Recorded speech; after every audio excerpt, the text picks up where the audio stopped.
꽃피고 실록이 무르익어가는 계절에 어떻게 인간사 세옹지마라고 좋은 일만 있는 것 같지는 않습니다. 우리 온 국민의 마음을 비통하게 하는 그 세월호 참사 사건으로 인해서 많은 어린 학생들이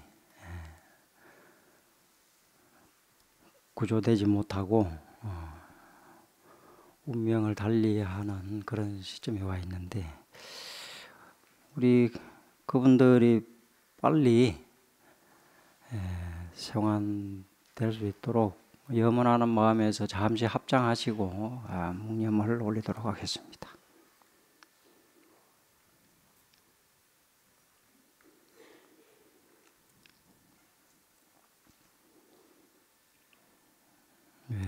무사 생환을 기원합니다.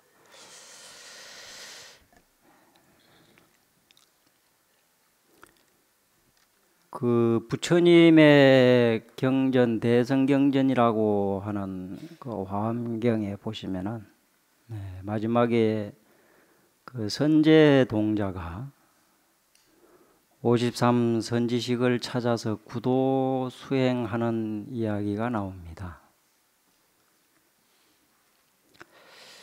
그 화엄경은 보면은 어떻게 보면은 그 부처님, 즉 불신을 설한 경이죠. 그와 반면에 그 법화경은 법을 설하는 경이라고 이렇게 이야기를 합니다. 그래서 선제동자가 53 선지식을 찾아서 그 많은 방면으로 활동하고 있는 그 선지식, 때로는 왕을 만나기도 하고, 때로는 거린을 만나기도 하고, 때로는 여인을 만나기도 하고, 때로는 장사하는 사람들을 만나기도 하고, 이렇게 사회 각계각층에서 생활하고 살아가는 그러한 선지식을 찾아서 구도행각을 하면서 각 선지식에게 간절하게 물은 게 있습니다. 그 53 선지식에게 선제동자가 간절하게 물은 게 있어요. 여러분들 뭔지 다 아시죠? 어떻게 하면 보리심을 바랍니까? 그게 첫 번째죠.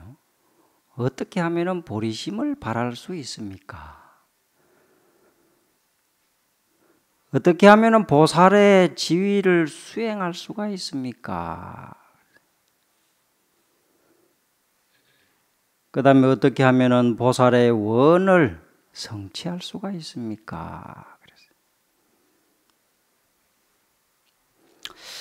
어떻게 보면은 그 선제동자는 화엄경 입법계품에서 부처님의 가르침을 찾아 구도하는 수행자라고 할 수 있지만, 한편으로 현 시대에 살아가는 우리 모두가 선제동자죠.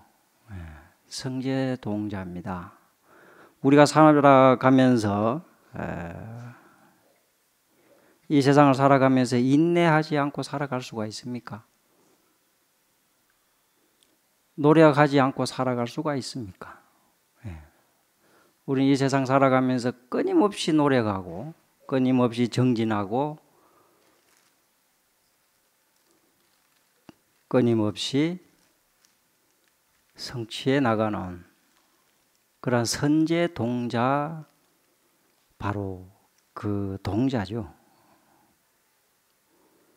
그렇다면은 우리가 어차피 정진하고 노력하고 수행하는 것이라면은 올바른 선지식을 만나서 올바른 수행을 하고 올바른 정진을 하고 올바른 노력을 해야 되지 않느냐, 이렇게 해서 그 길을 제시해 준 것이 바로 이제 화엄경에서 말한 선제동자의 구도의 길이죠. 그게 2500년, 3000년 전에 부처님께서 설하신 내용이 아니라 바로 이 시대에 살아가는 우리들에게도 그런 메시지를 던져주는 하나의 화두이기도 합니다. 그래서 선제동자가 그 53 선지식을 찾아다니면서 끊임없이 참고하고 질문을 하고 묻고 배움을 하나씩 하나씩 성취해 나가면서 그 어떤 선지식은 보살의 삶과 원력에 대해서 보살은 이러이러한 수행의 원력이 있어야 된다 이렇게 제시를 해주기도 합니다. 그 가운데 하나가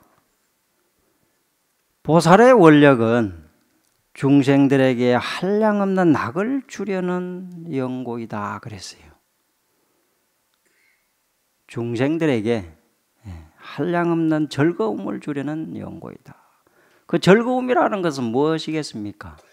오용락의 즐거움이 아니죠. 법피선열의 진리의 즐거움을 주는 연고이다 그랬어요. 그 다음에 두 번째는 모든 중생을 널리 거두어주는 지혜와 방편을 얻으려는 연고이다. 그 불교에서는 복덕과 지혜를 갖추어라 그럽니다.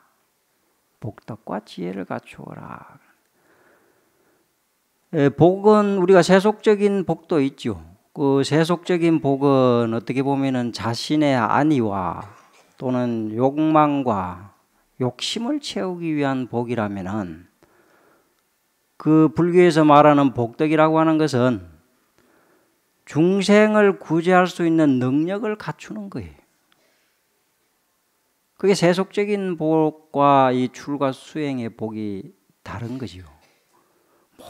모든 중생들의 근기에 맞게 그 부처님은 모든 백이면 백, 천이면 천, 만이면 만 모든 중생들의 근기를 속속들이 다 알고 계신다. 그런데 우리는 상대방을 파악하기가 상당히 어렵죠. 상대방을 파악하기가 상당히 어렵습니다. 한 사람 파악하기도 어려워요.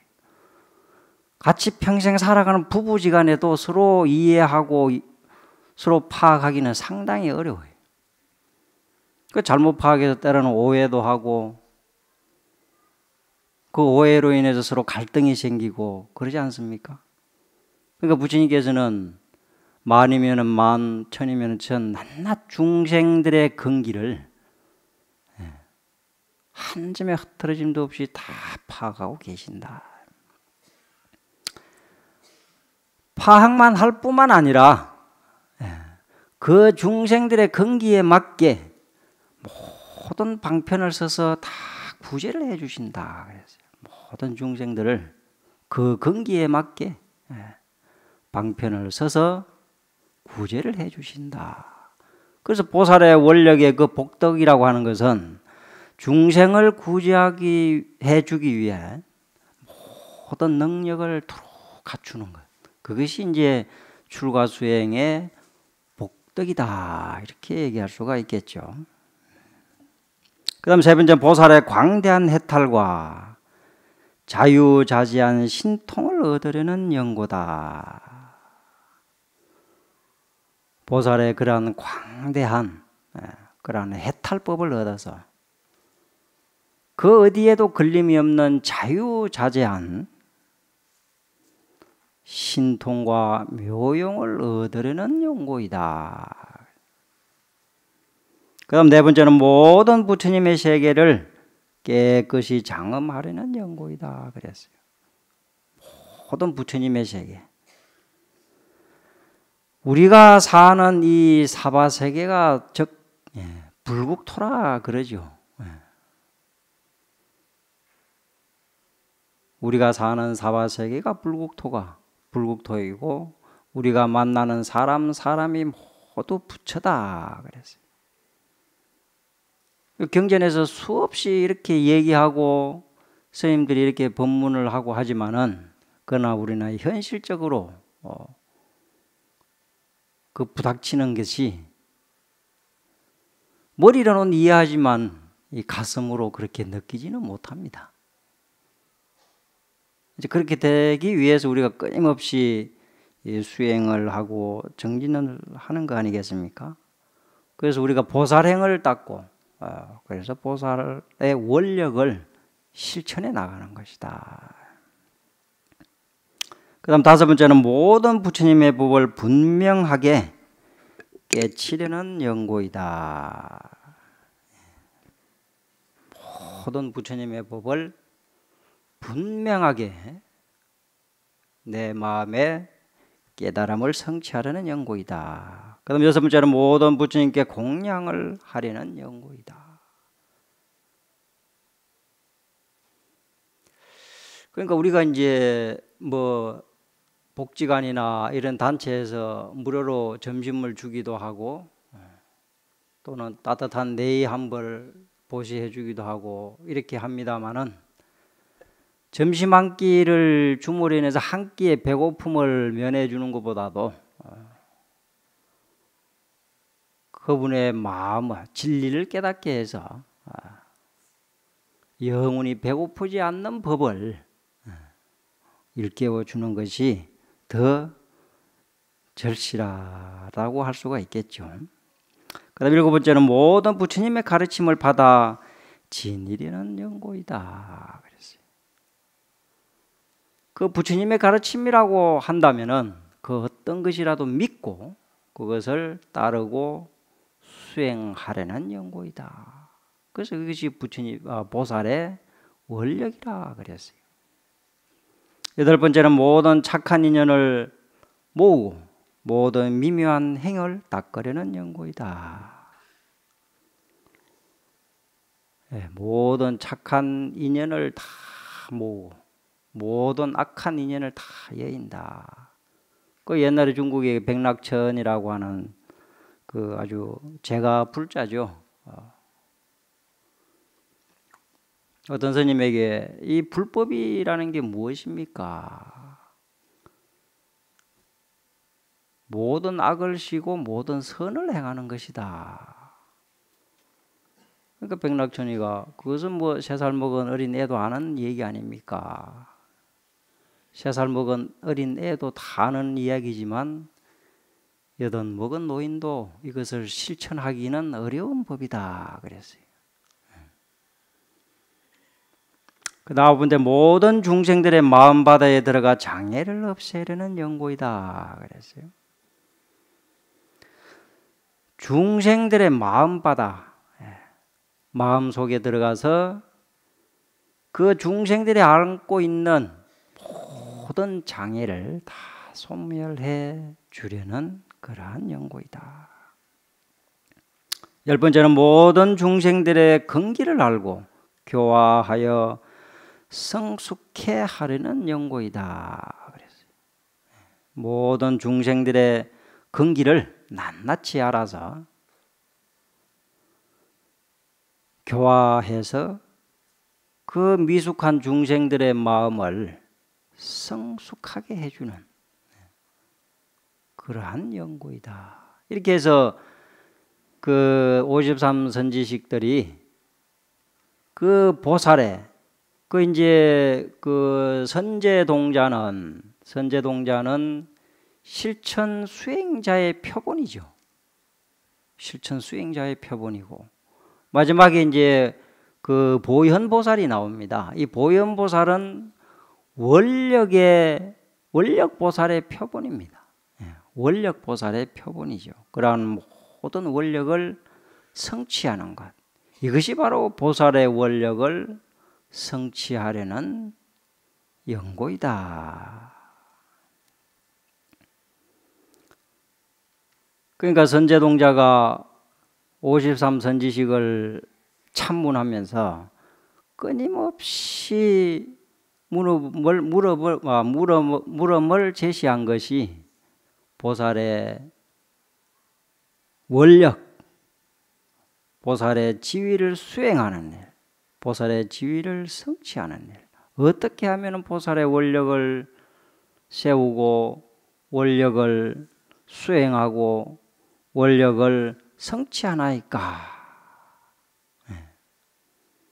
어떻게 보면은 오늘날 우리가 보살행의 표본을 어떻게 하면은 구체적인 이 시대에 맞는 보살의 실천에 어떤 그러한 원력을 성취할 수 있습니까? 하는 물음과 똑같죠.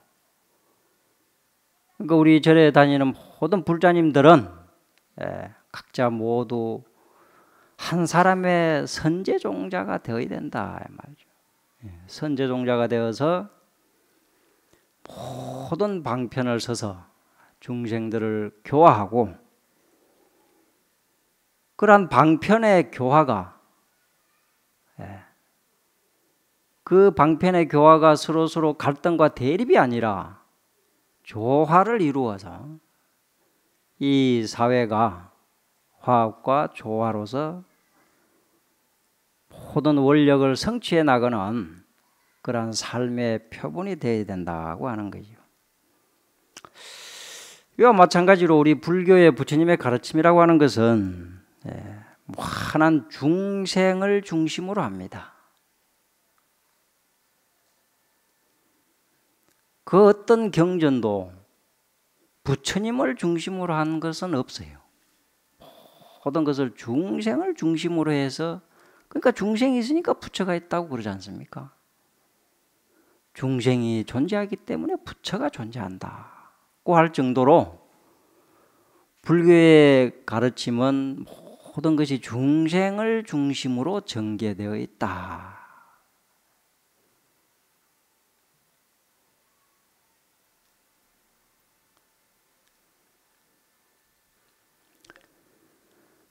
그 부처님은 자비라고 그러죠.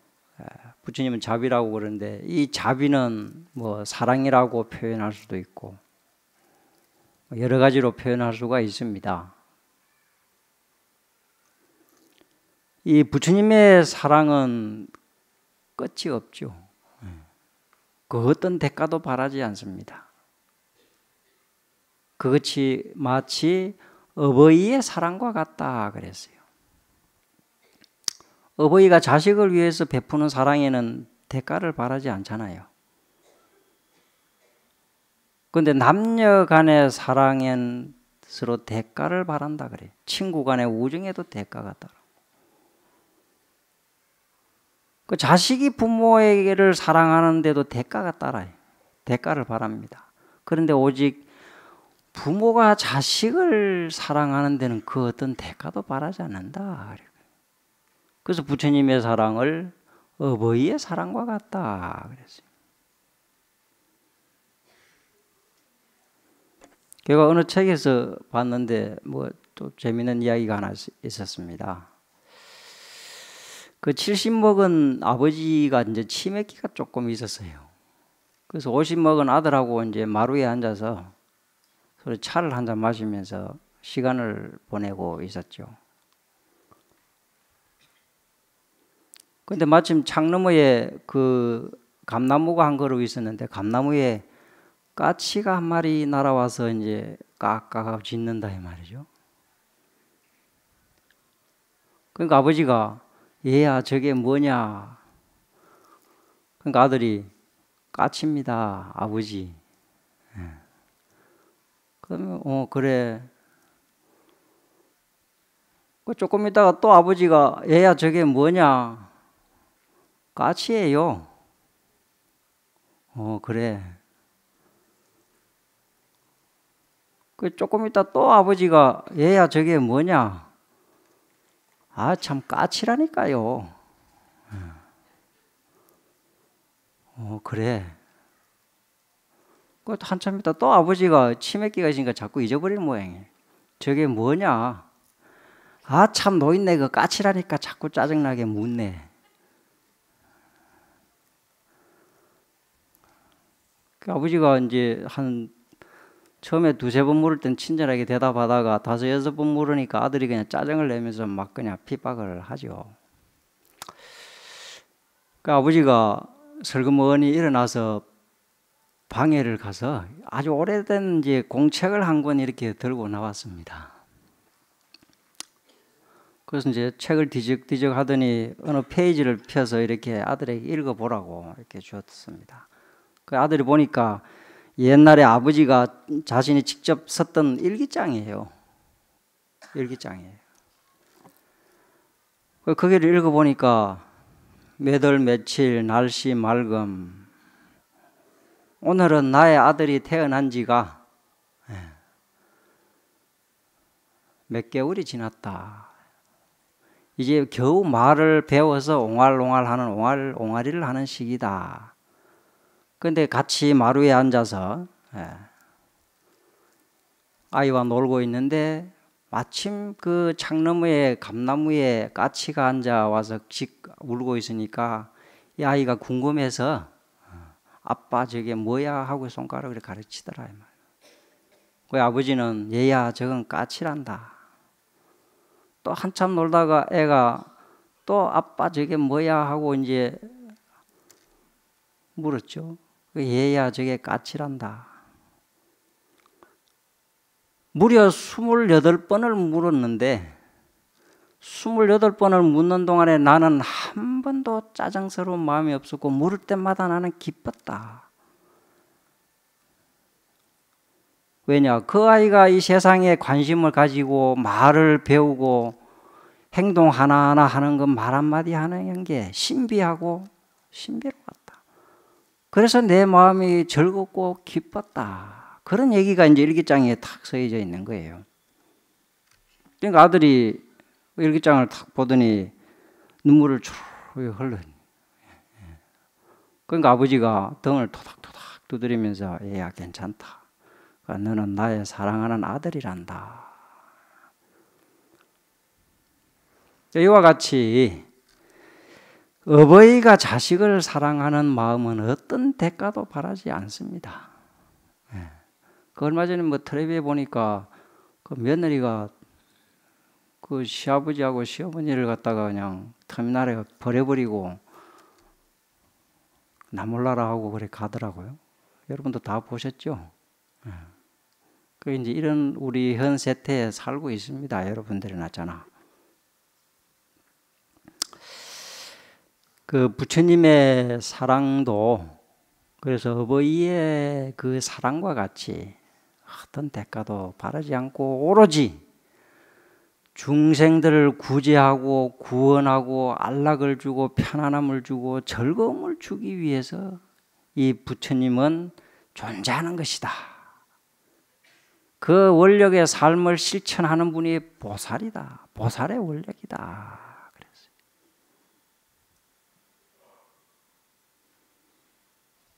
그래서 이러한 원력을 우리가 그냥 얻어지는 것이 아니라 수행과 정진을 통해서 바른 안목을 가지고 바른 수행을 통해서 바른 지혜를 체득함으로 인해서 이러한 원력이 성취되어진다고 하는 거죠.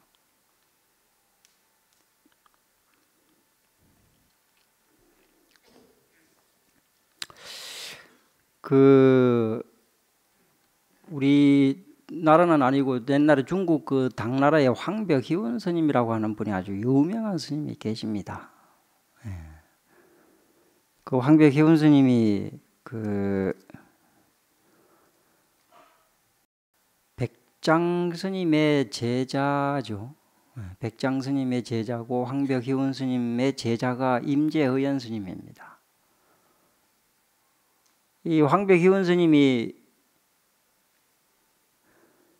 그 천태산이라고 하는 산에서 몇천 명의 그 대중들을 거느리고 이렇게 이제 수행을 하는 그런 이제 방장으로 계시면서 큰 스님이 되셨죠.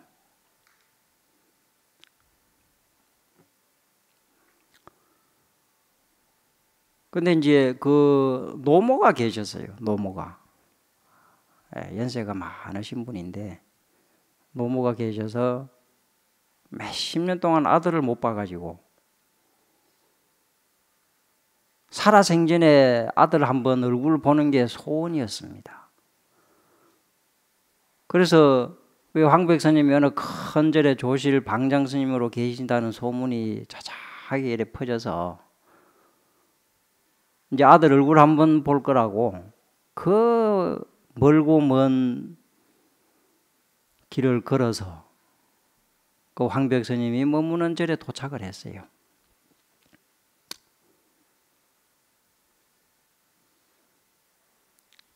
그런데 황백스님 이 얘기 잘 아시죠, 여러분들? 황백스님 그 노모에게 물 한 모금도 주지 말라고 대중들에게 그렇게 이야기했습니다. 물 한 모금도 주지 마라.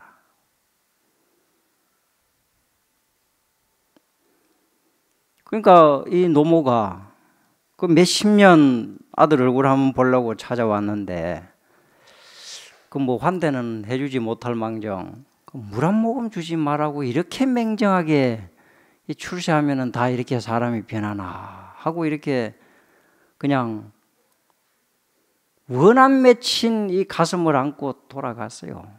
그 돌아가다 그냥 돌아간 게 아니라 그 돌아가다가 대이강이라고 하는 강에 그냥 하도 지치고 배고파서 그 바닷물에 엎어져서 그냥 죽어버렸습니다.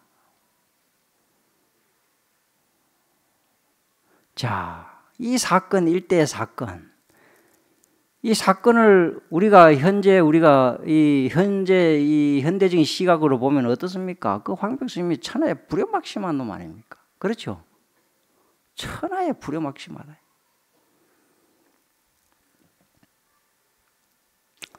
근데 얘기는 이제 그 다음에 이제 반전이 있어요. 그 모친이 그 강에 굶어서 엎어져 죽어서 얼어 죽었는데 꿈에 모친이 나타났습니다.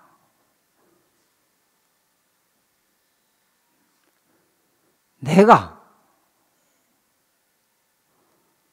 너를 찾아갔을 때 만약에 네가 나를 생각한다고 환대를 해주고 대접을 융성하게 이렇게 했더라면 나는 아마 아비지옥에 떨어졌을 것이다. 근데 네가 나를 냉정하게 내모는 바람에 나는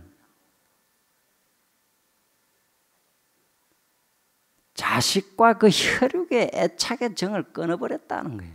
애착의 정을 끊어버렸다. 애착의 정을 끊어버렸기 때문에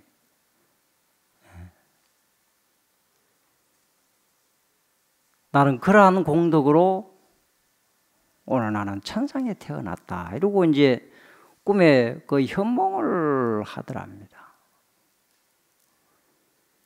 그 이게 이제 뭐 어느 게 진정으로 효도하는 건지 참 애매모호합니다. 어느 게 진정으로 효도하는 걸까요, 여러분들?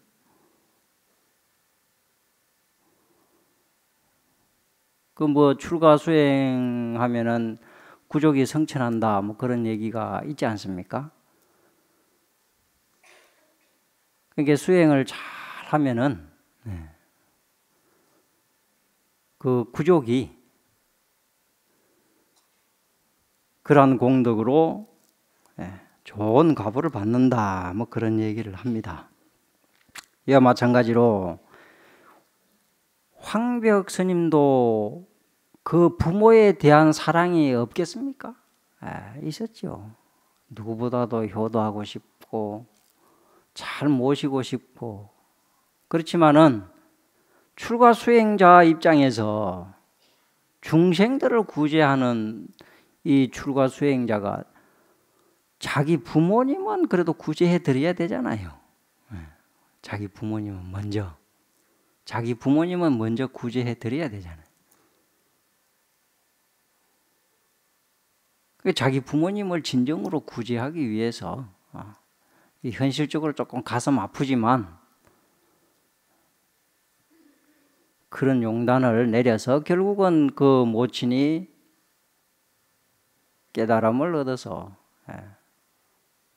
좋은 곳으로 갔다는 이제 그런 일화가 있습니다.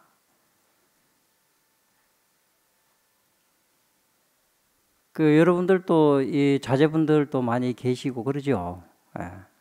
그러니까 우리가 요즘 이제 너무 이 개인주의로 빠지게 되고 나만 알고 남을 이해하는 이해심이 부족하고 이런 것이 결국은 이제 우리가 교육이 되지 않았거나 또는 우리가 그것이 습관이 되지 않은 그런 영향도 많이 있습니다. 우리는 우선 내 자식이 조금 귀찮아하고 가슴 아파하더라도 진정으로 그 자식을 위한 것이 어떤 것일까 하는 것을 한번 재고를 해서 이렇게 하시는 것이 그 자식을 위해서 더 좋은 방법이라고 하는 거죠.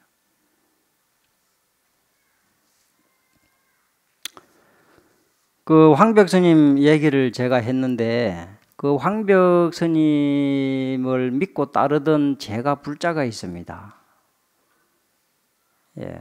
그 이제 중국 당황실에 영의정까지도 하고 뭐 대문장가로 아주 유명한 사람이죠. 배상국이라고 배휴입니다. 배휴. 이 배문공이라고도 하죠. 당황실에 그 영의정까지 하고 아주 방송국 8대가 중에 한 사람에 들어갈 정도로 뭐 문장가이기도 하고 아주 또 이 황벽 스님을 만나서 이 불교를 알게 됩니다. 그래서 직접 이제 스님들 못지않게 수행을 열심히 해요. 열심히 해서 이 선지가 탁 트인 그런 제가 불자죠. 이 제가 불자 이 배상공이 처음에는 배불론자였습니다. 불교를 아주 배척을 하는 그 임금에게 매일 상소를 올려서 불교를 배척하고 유교를 신봉을 해야 나라가 잘 됩니다. 이러고 매일 이렇게 상소를 올리던 사람이에요. 그런데 이 사람이 황백희운 선사를 만나서 철저하게 수행자가 되고 자기 아들까지 출가를 시켜요. 그 자기 아들 출가할 때 그 보내면서 시를 한 편 적었습니다. 그게 유명한 송자 출가시라고. 예. 자기 자식이 출가하는데 시를 한 편 탁 지었어요. 여러분들은 여러분들은 절에 다니지만 여러분 자제분들이 절에 출가한다 그러면 별로 망설이시죠. 예. 얼른 출가하라고 이렇게 밀어줘야 되는데 왜 그럴까요?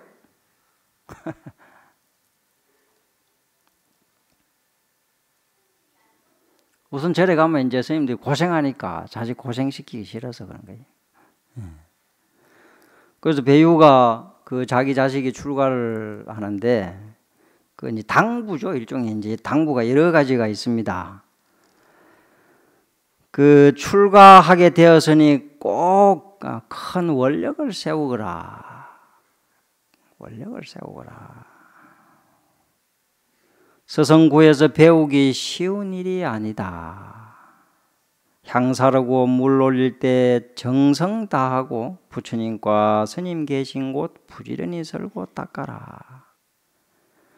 게으름 피우지 말고 시시덕거리지 말고 밖에 나갈 때는 분명하게 가는 곳을 말하거라. 때 되거나 때 아닌 안 되어 집에 오지 말고 듣지 못한 가르침 하나라도 더 배우거라. 사형을 공경하고 사제를 가르치며 쓸데없는 일로 불문에서 화를 내며 다투지 말거라. 손위 손아래 공경하며 화목하고 가문을 내세워 다른 사람을 깔보지 말거라. 옷과 밥 얻기가 쉽지 않은 것들인데 어찌 꼭 반들거리고 윤기 흘러야 하겠느냐. 공에 대한 이치와 지혜 밝게 깨우쳐서 수다원 넘어서 십지보살에 이르러야 하느니라. 등불의 심지를 돋우고 맑은 물을 올리고 부처님께 절하며 지혜와 복덕을 갖추거라. 그것이 길러준 부모님 은혜에 보답하는 길이며 천룡팔부의 신중들이 모두 기뻐할 일이로다. 이렇게 출가하는 자식을 위해서 시까지 지어서 줍니다. 그래서 그 배유의 아들이 출가해서 큰 선지식이 되었죠. 이 배유도 아주 그 선지가 밝은 사람이에요. 그 이제 배유가 어느 해에 지방 관찰사로 이렇게 지방 장관으로 이제 내려와서 근무할 때예요. 그때만 해도 이제 황벽 스님을 만나기 이전이니까 불교를 아주 배척을 하고 스님들을 괄시를 하던 이제 그런 시절이죠. 그 이제 가까이에 있는 개심사라는 절에 순시를 나왔습니다. 지방 순시를 나와서 수행원들 데리고 이렇게 뒷짐짓고 경내를 이렇게 쭉 돌아다니면서 이제 조사전이라고 하는 정각이 있죠. 여러분들 조사전이 뭔지 아시죠? 그 절에 큰 스님의 그 진영을 쭉 이렇게 모셔서 보관하는 정각이 이제 조사전입니다. 그 조사전에 들어가서 영정을 쭉 진영을 쭉 이렇게 보면서 옆에 있던 이제 원주 스님에게 물었어요. 역대 큰 스님들 진영은 여기 잘 모셔졌는데 그 역대 큰 스님들 지금 다 어디가 계십니까? 그러니까 원주 스님이 할 말을 잃었죠. 뭐 말도 안 되는 소리를 물으니까. 그러니까 이게 배유는 선지가 있어서 이런 질문을 한 겁니다. 역대 조사 스님들 진영은 여기 잘 모셔져 있는데 그 역대 조사 스님들 지금 다 어디가 계시냐 이 말이에요.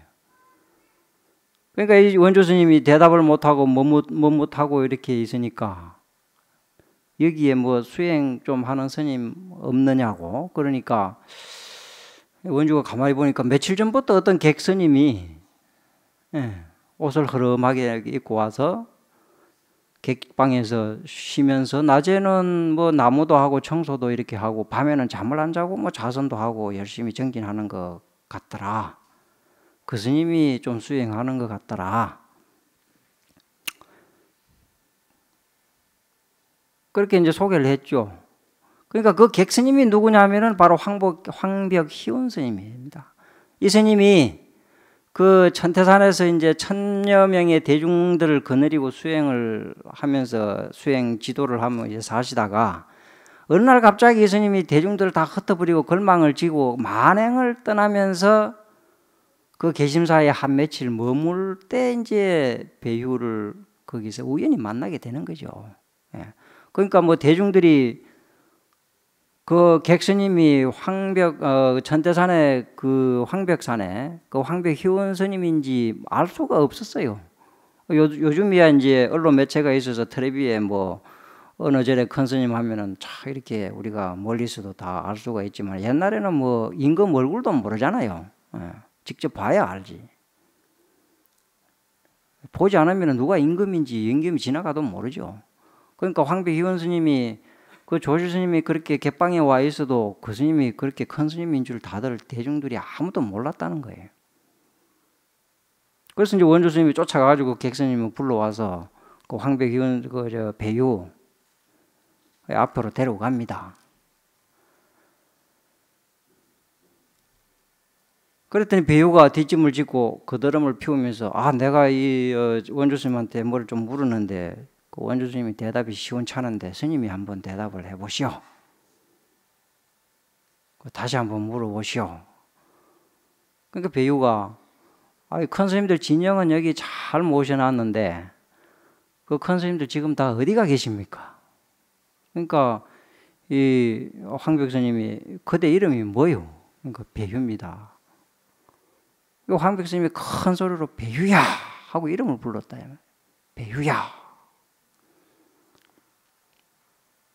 그 뭐 흐름한 객성이 지방 장관의 이름을 부르니까 금방지기도 하고 좀 속으로는 껄끄러운데 황벽 스님이 워낙에 그냥 당차게 이름을 크게 부르니까 배유가 기가 눌려가지고 자기도 모르게 예 하고 이렇게 대답을 했어요. 예. 그러니까 황백스님이 그대는 지금 어디에 있는가? 그대는 지금 어디에 있는가? 이 한마디에 배유가 모든 부처님의 선지를 깨달았다는 거 아닙니까? 예. 그래서 그 자리에서 황백스님께 삼배를 올리고 불교의 기회를 했습니다. 그래서 배유가 가는 데마다 황백스님을 모시고 다녔어요. 황백스님을 모시고 다녔습니다. 그래서 아침 저녁으로 가서 법을 묻고 기록을 하고 이렇게 했습니다. 그러니까 황백스님이 돌아가시고 나서 그 황백스님의 어록이 이제 전신법요 또는 뭐 완능록이라고 하는 어록이 있죠. 그걸 황백스님이 지은 게 아니라 그 속가 유발 제자인 배유가 썼어요. 배유가. 그러니까 배유는 그 제가에 살면서도 선지식을 가까이 하고 아침 저녁으로 수행을 하고 스님들처럼 오신채도 먹지 않고 열심히 수행을 했습니다. 그래서 제가 불자로서도 아주 이름을 드날리고 또 어떤 정치가로서 대문장가로서 뭐 막힘이 없었죠. 이 선지식은 깊은 산속에만 절간에만 존재하지 않습니다. 내가 머물고 있는 그 자리, 나와 부닥치는 그 상대, 가장 내 가까이에 항상 눈앞에 있는 그분 한 분 한 분이 다 선지식이에요. 다 부처님이고. 자, 여러분들 합장하십시오. 거룩한 부처님께 기합니다. 거룩한 가르침에 기합니다. 거룩한 성가에 기합니다. 예, 성불하십시오.